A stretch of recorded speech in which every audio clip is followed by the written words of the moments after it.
The train pulled away from Thornfield Station in a cloud of smoke and iron noise, leaving Clara Danvers standing alone on the wooden platform with nothing but a small leather valise and 47 words that had changed her life. She did not cry. She had learned long ago that tears did not fix anything. The platform creaked beneath her boots as the last car disappeared into the burning orange horizon. The air smelled of coal smoke and hot metal. Red dust clung to the hem of her faded calico dress. The world felt too big, too quiet, too empty. This was not St. Louis. There were no brick buildings pressing close together, no river smell, no mill whistles, only wide sky and open land stretching in every direction like something endless. Clara reached into her pocket and unfolded the letter for the 100th time. Dear Miss Danvers, I am a man of few words and fewer graces, but I am honest, and I will be good to you. The West is hard country, but there is beauty here if you know where to look. I have land, a sturdy house, and need of a companion. If you are willing to take a chance on a stranger, I will meet you at Thornfield Station on June 14th. Respectfully yours, Mercer. June 14th. Today. And yet the platform stood empty. The station master, an older man with tobacco-stained fingers and gray stubble along his jaw, squinted at the letter like it offended him. Mercer, you say? Yes, sir. He scratched his chin. Silas Mercer owns the Star Ranch, biggest spread between here and the territorial line. Clara's heart lifted. Then he added, But I ain't seen nobody from Star Ranch today. Not yesterday, neither. The hope inside her folded in on itself. You sure about the date? He asked. She checked her mother's brass watch, the one she would never sell, no matter how hungry she got. June 14th. The hands ticked steady and certain. I'm sure. The station master gave her the slow shrug of a man who had seen too many women step off trains with too much hope in their eyes.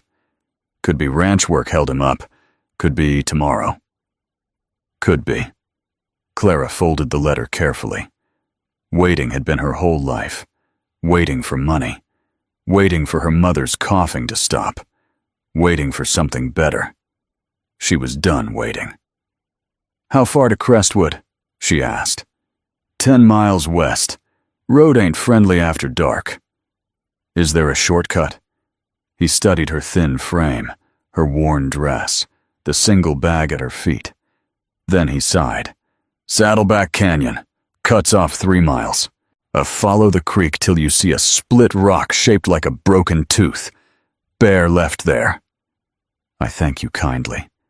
She picked up her valise. Everything she owned fit inside. 2 dresses, a wool shawl. Her mother's herb journal filled with pressed leaves and careful notes. A faded photograph of a life that no longer existed. The canyon swallowed her within the hour. Red stone walls rose on both sides, holding in the heat of the dying day. The creek whispered over rocks. No wagons, no riders, no voices, just silence. What kind of man does not meet his bride? The letter had been careful, honest, 47 words that promised steadiness. She had staked her whole future on them. Then she saw the horse, a tall chestnut standing in the path, reins trailing in the dust. Foam crusted its neck. Its sides heaved like it had run hard. No rider. Clara stepped closer. Easy now. That was when she saw the blood on the saddle. Dark. Too much for a scratch. Her stomach dropped. The trail of disturbed earth led toward a fresh rock slide spilling from the canyon wall. Stones scattered across the path like broken teeth. She could have mounted the horse. She could have ridden to town. Instead, she climbed over the rocks. A hand stuck out from beneath a slab of granite. Broad palm, calloused fingers, a silver ring. Clara dropped her valise. The man lay half-buried, face turned away, chest rising shallow and uneven. Blood matted his dark hair. His leg was pinned beneath a heavy stone. He was alive. "Mister," she whispered, kneeling beside him. "Can you hear me?" No answer. The sensible voice in her head told her to ride for help. And her mother's voice told her something else. When you see someone in need, you do not walk past. Clara rolled up her sleeves. She pulled the smaller rocks away first. Her fingernails split. Her palms scraped raw. The large slab refused to move. She braced her shoulder against it and pushed until her arms trembled and her vision blurred. The stone shifted. She pushed again. It slid just enough for his leg to come free. She collapsed back, chest heaving. His gray eyes opened, winter gray, sharp even through pain. "Water," he rasped. She found a canteen on the saddle and lifted his head gently. He swallowed, coughed, swallowed again. "There's a cabin," he murmured weakly. "Half-mile. Follow the creek." Then he went limp. Getting him onto the horse nearly broke her. Dead weight, twice her size. She dragged, lifted, shoved. But her boots slipped in the dirt. Her arms burned. Her breath tore in her chest. But somehow she managed, one step at a time. Leading the horse through fading light. The cabin appeared like a shadow against the hillside, small, forgotten, but standing. Inside smelled of old wood and cold ash. She lit a candle, found kindling, built a fire with shaking hands. She cleaned the gash on his forehead with strips torn from her petticoat, heated water, crushed mugwort and yarrow from the creek bank, just like her mother had taught her. The fever came fast after dark. His body burned. His breathing turned ragged. He muttered names she did not know. Clara did not sleep. She cooled his skin, fed the fire, changed the bandages, prayed under her breath when the shaking grew violent. I'm here," she told him, when his hand clamped around her wrist in delirium. By dawn, the fever broke. He opened his eyes as pale light filled the cabin. "Where am I?" he asked. "Safe," she answered. He studied the fire, the bandages, the torn fabric. Then her. "You did this?" She nodded. "Name's Eli," he said, after a pause. But when he said it, his eyes shifted away for just a heartbeat. And Clara knew. The man she had dragged from the canyon was not telling her the whole truth. Outside, the creek kept moving. Inside the cabin, something had begun that neither of them yet understood. And far beyond the canyon walls, on a stretch of land marked by an iron star, men were still searching for the missing owner of the largest ranch in the territory. The first night after the fever broke, Clara thought the hardest part was behind them. She was wrong. Eli healed quickly, but not quietly. He did not complain. He did not ask for much. He simply watched her with those pale gray eyes that seemed to measure everything. She changed his bandages each morning by the firelight. The swelling in his ankle slowly faded from deep purple to dull yellow. The cut on his forehead closed clean, leaving a thin, angry line that would scar. On the third day, he tried to stand. Clara was grinding yarrow in a wooden bowl when she heard the scrape of boots against the cabin wall. She turned just in time to see him push himself upright, jaw clenched tight. "What do you think you're doing?" "Seeing if I still can." He shifted weight onto the injured leg. His breath caught. His face drained of color, but he did not fall. You're stubborn," she muttered, moving to steady him. "That's not the same as broken." She helped him sit again. His hands trembled slightly, though he tried to hide it. That night, she broke the last of her cornbread in half. The larger piece she placed in his hand. "You need it more." He stared at it for a long moment, like he had never been handed something freely before. "What about you?" "I've got mine." She chewed slowly, though her stomach felt hollow. He ate without wasting a crumb. The silence between them changed after that. It no longer felt empty. It felt watchful. On the 5th day, the storm came. It arrived without warning. The sky turned black over the canyon, and rain slammed down in heavy sheets. Lightning split the sky open. Thunder shook the cabin walls. Water poured through the roof in 3 places, and then 4. Mud swallowed the dirt floor. The fire hissed out as water found the chimney. Clara scrambled to move what little they had to the driest corner. Eli dragged the cot across the floor, slipping once and crashing hard onto his bad knee. They worked without speaking, soaked to the bone, until the cabin was little more than a leaking box of wood and mud. By midnight, they were pressed shoulder to shoulder in the only dry patch left. The blanket stretched thin across both of them. Clara's dress clung cold to her skin. Her teeth chattered. This was not the sturdy house from the letter. This was not the life she had imagined. She had crossed half a country for 47 careful words, and now she was crouched in a flooded shack beside a man who was not even who he said he was. "Clara." His voice came through the dark, quiet, but strained. "There's something I need to tell you." She lifted her head. Lightning flashed, turning his face white in the dark. "I haven't been honest."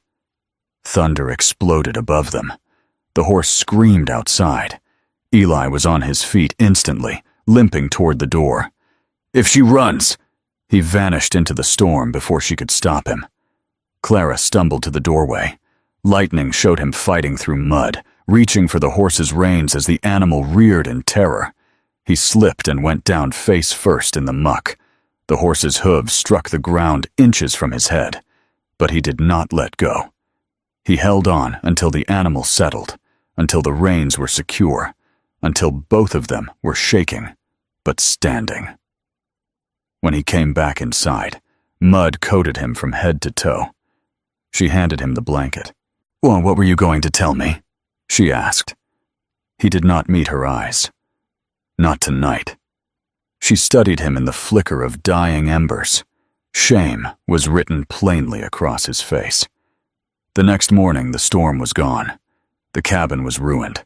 Water stood in shallow pools. Their belongings were soaked. The roof sagged dangerously. Eli stood by the door, staring out at the washed, clean world. "We need to leave," he said. "Leave? This place won't hold another storm." "And go where?" He hesitated.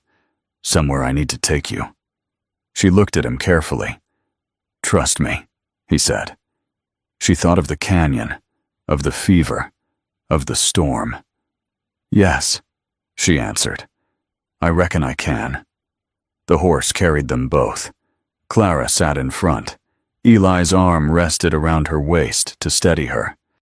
They rode out of Saddleback Canyon and into open land that stretched wider than she had ever imagined. Rolling grass. Endless sky. 2 hours later, a rider appeared over a distant rise. A young man on a paint horse. He rode toward them fast. Eli's arm tightened slightly. The rider pulled up 20 feet away, dust swirling around him. "Mr. Mercer," he said, touching his hat. Clara's breath stopped. "We've been looking for you, sir. Whole outfit's been searching since Tuesday." Mr. Mercer. She turned slowly. Eli was not looking at her. "I'm fine," he said calmly. "Had trouble in the canyon. This woman found me." The rider nodded respectfully. "Yes, sir." "Sir." The word landed heavy. They passed 2 more riders. Each one tipped his hat. Each one called him Mr. Mercer. The land ahead slowly revealed itself. And not a small ranch, not a modest homestead, but a vast spread of buildings stretching across the horizon. A main house with a wide porch, a barn larger than any building she had ever seen, corrals, bunkhouses, fences running like lines across the earth, and above the gate stood a black iron star. Star Ranch. The horse stopped just inside the entrance. An older man came running from the barn. "Silas!" he shouted, tears cutting through the dust on his face. "Sweet mercy, we thought you was dead!" Silas. Clara slid from the saddle slowly. Her boots hit the packed dirt.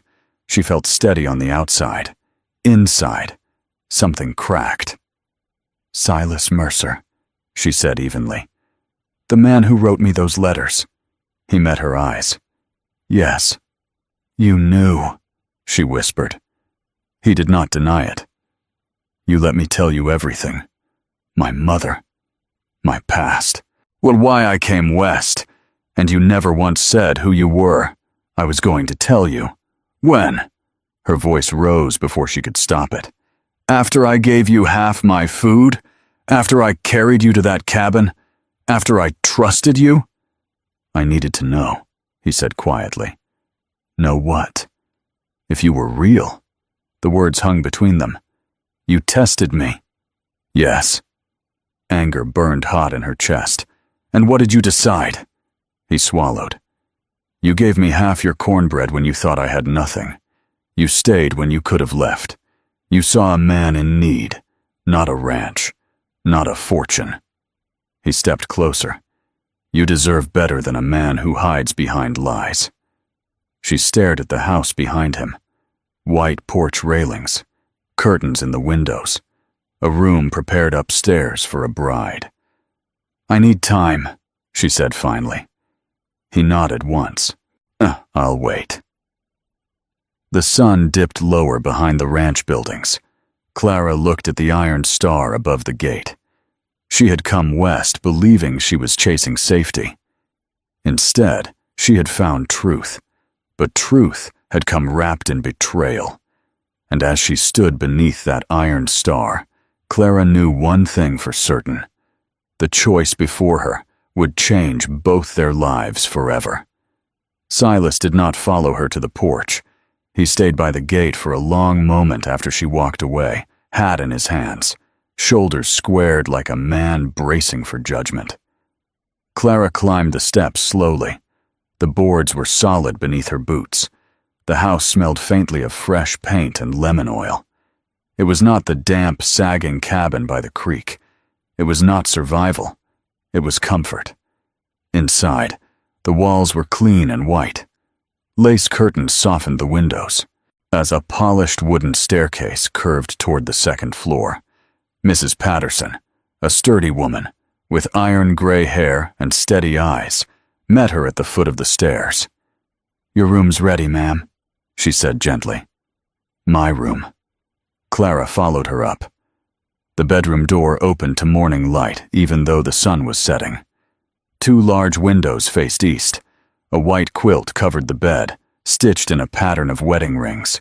A dark oak wardrobe stood against one wall. Inside hung dresses in soft colors, neatly pressed. On the washstand sat a porcelain basin painted with tiny roses. Everything had been chosen carefully. Everything had been prepared for a bride he had never met. Mrs. Patterson left her alone. Clara crossed to the window and looked out over the land. Thousands of acres rolled toward the horizon. Its cattle moved in small clusters across golden grass. Smoke rose from the bunkhouse chimney. It was everything a woman with nothing might have dreamed of. But it had been built on a lie. A knock sounded at the door an hour later. "Come in," she said. Silas stepped inside, hat still in his hands. He looked less like a powerful ranch owner and more like a man waiting for a verdict. "You wanted the truth," he said quietly. "All of it." She sat in the rocking chair by the window and folded her hands in her lap. "I'm listening." He stood in the center of the room, turning his hat over and over. 3 years ago, a woman answered an advertisement I placed. I married her inside a month. Clara did not move. She stayed 6 weeks. Then she left with $2,000 from my safe and a gambler she was already married to. And they'd been running in the same scheme across the territory. His jaw tightened. When your letter came, I wanted to believe it was different, but I couldn't make myself trust it. So you pretended to be someone else. I told myself I was being careful, he said. Truth is, I was afraid. He looked at her then, truly looked. In the canyon, when I woke and you didn't know who I was, I saw something I hadn't seen in years. You helped me because I was hurt, not because of this ranch, not because of money. He took a step closer. I should have told you the first morning in that cabin. Yes, she said simply. I should have trusted you. Yes. Silence filled the room. I don't know if I can forgive you, she admitted. He nodded slowly. I know. The honesty in that answer settled differently than his earlier lies, and she stood and walked to the window again. You asked me once what I wanted from the man who sent for me, she said. I told you a roof and 4 walls. And that wasn't the truth? Not all of it. She turned to face him. I wanted to matter. To someone. Her voice did not tremble. In that cabin, before I knew who you were, I mattered. Not because of your land. Because of you. His breath caught. The cornbread, she continued softly. When I gave you half, you looked at it like no one had ever given you anything freely before. He swallowed. That's when I knew something had broken in you long before I ever arrived. She stepped closer. You thought money would protect you from being fooled again, but it only built walls. His shoulders sagged. I was wrong. Yes, she said again. They stood facing each other, but close enough now that she could see the fine lines at the corners of his eyes, the weariness beneath his strength, the fear he was trying hard not to show. I cannot promise forgiveness tonight, she said. Trust doesn't come back because someone asks for it. He nodded. But, she added, I am willing to see if it can grow. Hope flickered across his face. It may take weeks, maybe months. I'll wait. She studied him for a long moment. Those 47 words in your letter, were they true? Every one. She searched his eyes for hesitation and found none. That mattered. The days that followed were not easy. She did not move into his room. He did not assume she would. She learned the ranch slowly, the rhythm of cattle drives, the smell of fresh hay in the barn, the sound of boots on porch boards at dawn, while he asked her opinion on small matters. Where to plant herbs near the creek, whether to repair a section of fence or replace it entirely, how to treat a ranch hand's infected cut using mugwort. She had shown him. He listened when she spoke, truly listened. And each time he did, something fragile stretched a little stronger between them. One evening, as the sun dipped low, they stood side by side on the porch. The iron star above the gate caught the last light of day. You still have a choice, he said quietly. You can leave. I won't stop you. She considered the horizon, the road back to Crestwood, the uncertainty, the loneliness. Then she looked at the ranch hands laughing near the barn, at Mrs. Patterson hanging laundry in the yard, at the wide sky turning gold. I came west looking for a place to belong, she said. And have you found it? He asked. She turned to him. Belonging isn't land. It isn't money. It's whether the person beside you chooses to stand there tomorrow. He did not reach for her. He waited. She stepped closer first, not touching, not yet, but close enough that she could feel the warmth of him beside her. I am not forgiving you tonight, she said softly, but I am staying. Relief washed over his face like rain over dry earth. I'll earn the rest, he said. She believed him. The next morning, Clara rose before sunrise. She opened the east-facing window and let the first light spill across the room. 47 words had brought her west, but it had been half a piece of cornbread, given without expectation, that had revealed the truth of the man she would build her future with. Outside, cattle moved across the grass. The iron star stood steady above the gate. And for the first time since stepping off that train, Clara Danvers felt something she had not felt in years. Not hope built on promises, but trust beginning to grow. And that, she decided, was worth staying for.